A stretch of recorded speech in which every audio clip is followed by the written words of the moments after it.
It all began here at the Hotel Gleneagles in Asheldon Road in 1971. The Monty Python team were filming nearby. Of all the hotels in Torquay they could have stayed at, they were booked in at this one. The rest, as they say, is history.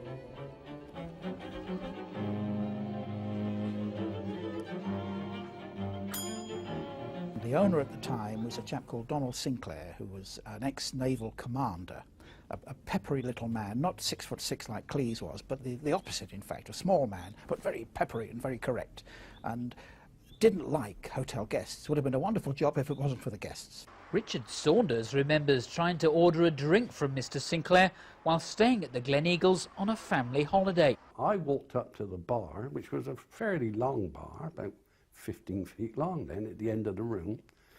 And he was behind the bar, and I walked up. I said, "Oh, 2 gin and tonics, and can I have a pint, please?" He put his hands up, and he reached for this grill and slammed the grill down. He said, "The bar's closed." But I'm resident here. He said, "I don't care, the bar's closed." Donald Sinclair was married to a Scotswoman called Betty.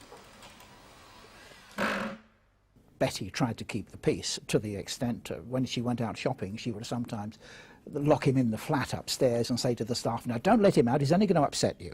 Another thing Donald Sinclair had in common with Basil, he didn't like builders.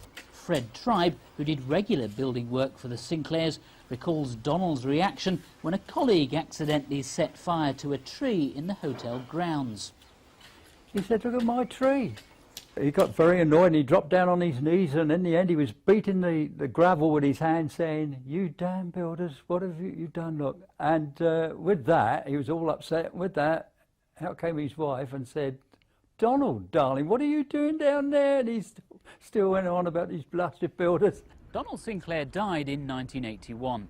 His relatives, who still live locally, declined to be interviewed, but they did say they felt he'd been rather maligned. He may have been eccentric, but was he really as bad as all that?